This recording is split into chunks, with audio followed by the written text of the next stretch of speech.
You're now tuning in to Fatima Bey, the MindShifter. Get ready to shift your thinking and turn it into success. Hello, and thank you for listening.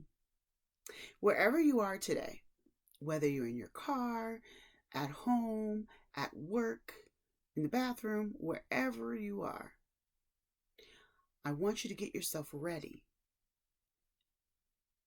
to listen, to really take in what I have to say today.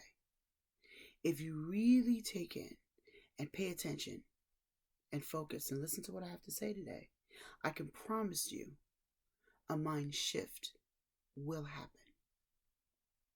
Now, today's message is entitled, I'm Such a Loser.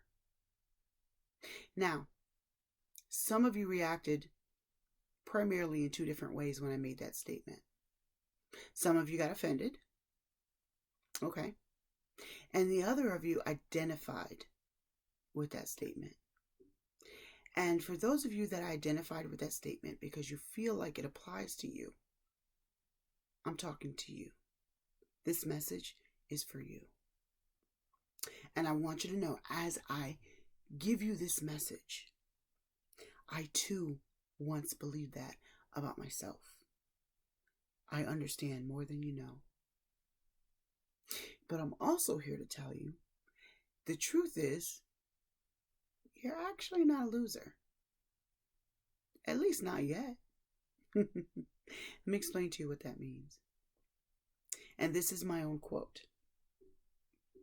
The only time a loser is created is when a winner quits. I want you to write that down. I'm going to say it again. Put on a post-it note on your fridge at work, on a visor in your car, wherever. The only time a loser is created is when a winner quits. Now, some of you are like, yeah, but I've never been a winner. I've never even run a raffle at school. That's not what I mean. There are more than one way of being a winner. The type of winner I'm talking about today is not that kind of winner. Now, here's the thing. We were all born with a purpose. Why I can make that statement, I'm about to explain to you right now. We were all born with a purpose. We were all meant to win at something. Now, what your something is and what my something is are probably different. If you accomplish what I accomplish, but that's not what you are meant to win at, that doesn't make you a winner. You're a winner when you accomplish what you were meant to win at. I was meant to win at speaking. I was meant to win at being creative. I was meant to win at many other things that you have not even seen or heard on the air. What were you meant to win at? In other words, what's your purpose? Why were you born? What is it, that thing that you are meant to accomplish in life? The reason you were created. That's what you were meant to win at. You trying to be like me, trying to be like Beyonce, trying to be like your next door neighbor, trying to be like Oprah, trying to be like whoever. That's not going to make you a winner. It might make some people give you some praise in their own eyes, but it'll be short-lived and you won't feel fulfilled. I'm going to say this saying again. I'm going to say it throughout this broadcast. The only time a loser is created is when a winner quits. What are you meant to win at? Are you meant to win at starting a ministry? Are you meant to win at starting a school? Are you meant to win at starting a business? Are you meant to win at starting a sub-business or a sub-department under a business? Are you meant to win at being a political leader? Are you meant to win at being one of the most renowned actors in the world, changing lives on the screen? Because, by the way, you can do that. Are you meant to win at being a multi-billionaire so that you can take that money and help people around the world? What are you meant to win at? Are you meant to be an award-winning writer? Are you meant to be the next cure for cancer? Are you meant to be? What are you meant to win at? What are you meant to win at?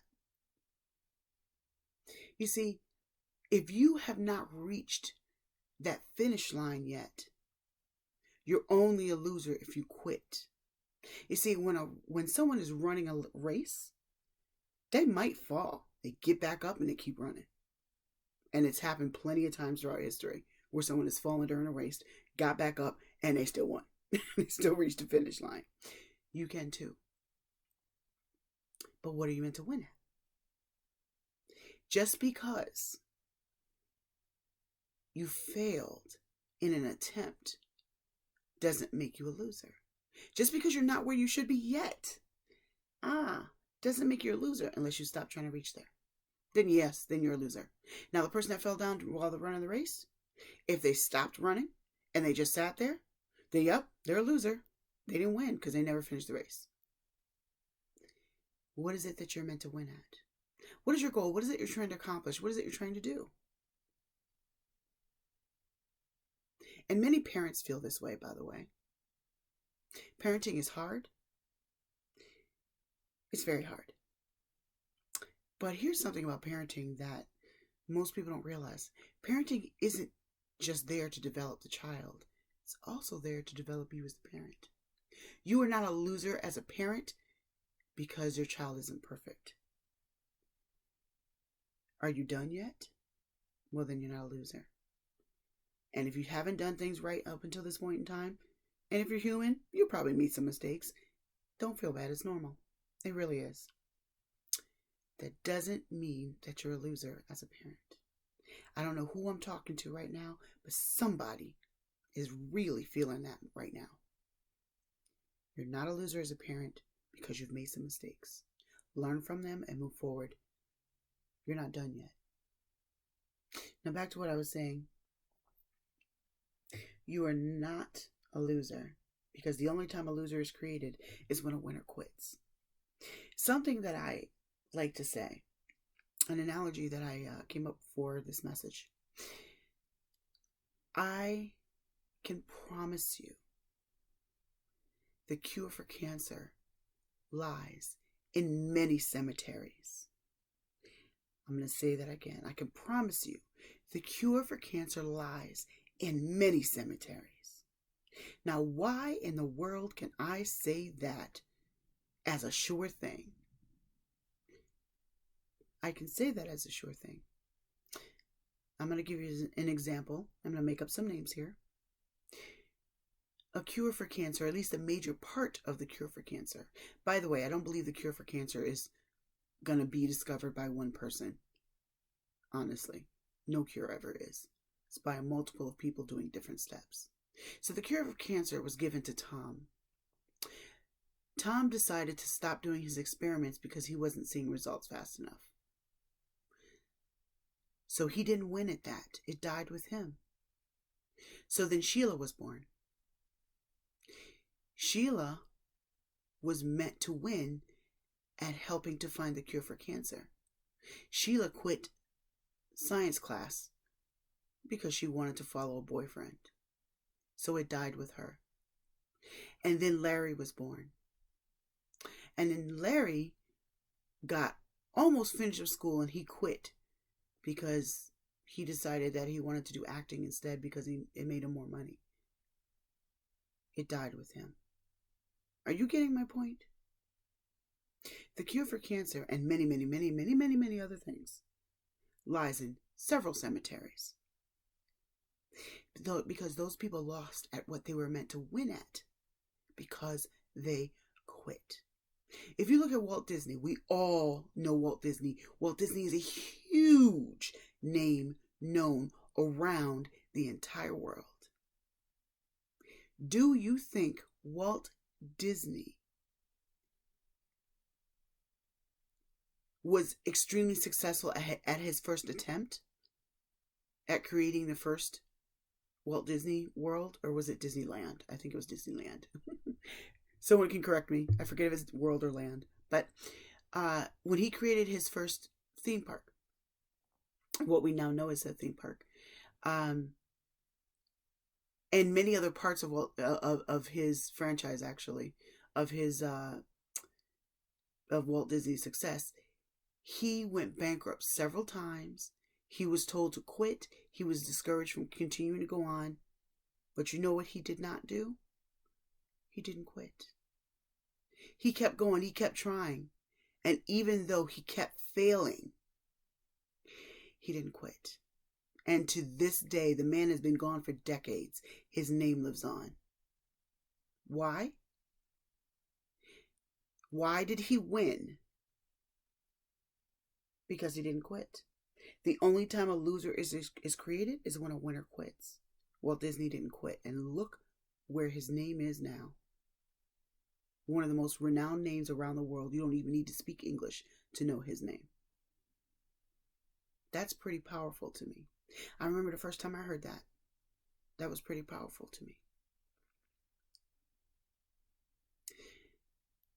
And my point is to you, you're not a loser if you have not yet quit.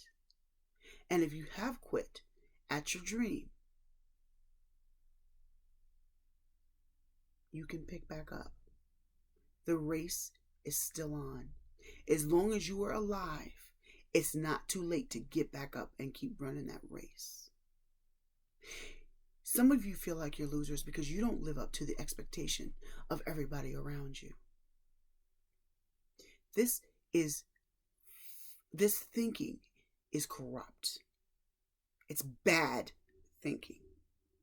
You do not need to compare yourself to my accomplishments. You know why? I was meant to accomplish something different than you. The only person you should be comparing yourself to is who you should be, not who I am, or who your neighbor is, or even who your mother or your father is. You are meant to win at something else. Work on that. Focus on that. Discover what that is. And then don't quit until you reach there.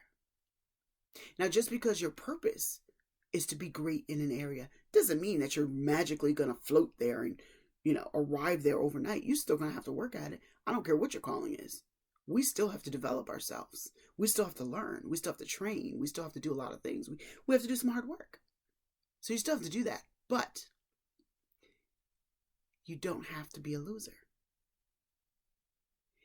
And just because someone else says, well, you're 40, you should be by this particular area in your life, and you don't have these accomplishments yet, therefore you're a loser. That's some BS. Our society tells us that crap all the time, and it's just that. It's a big old pile of crap. Not true. You are not a loser until you quit at what you're meant to win at. So discover what your win is today if you don't know. And some of you listening, you do know. You do have that dream. You do have that vision. You have a goal, but you're afraid to move forward with it. Don't be afraid to stumble while you're running the race, because you might. Get back up and keep running, because you'll never win the race unless you do. Once again, you're not a loser. Be a winner because you won't quit. You're only a loser if you're a winner that decided to quit. My hopes are that this message is penetrating for you today. And it gets under the surface and ingrained in your mind. And that I planted a really huge seed that grows into a beautiful, winning creation tomorrow. You've been listening to Fatima Bey, the MindShifter. And again, I thank you for allowing me to plant seeds in your ear. If you are interested in commenting, or you may email me if you want to comment, suggest, ask questions, talk to me in any way, at radio@fatimabey.com. That's radio, RADIO, at FATIM as in Mary A, B as in boy, EY.com. And once again, thank you for listening.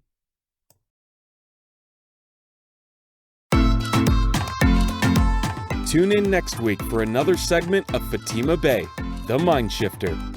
For more of her teachings, Subscribe to her YouTube channel at Fatima Bey, the MindShifter.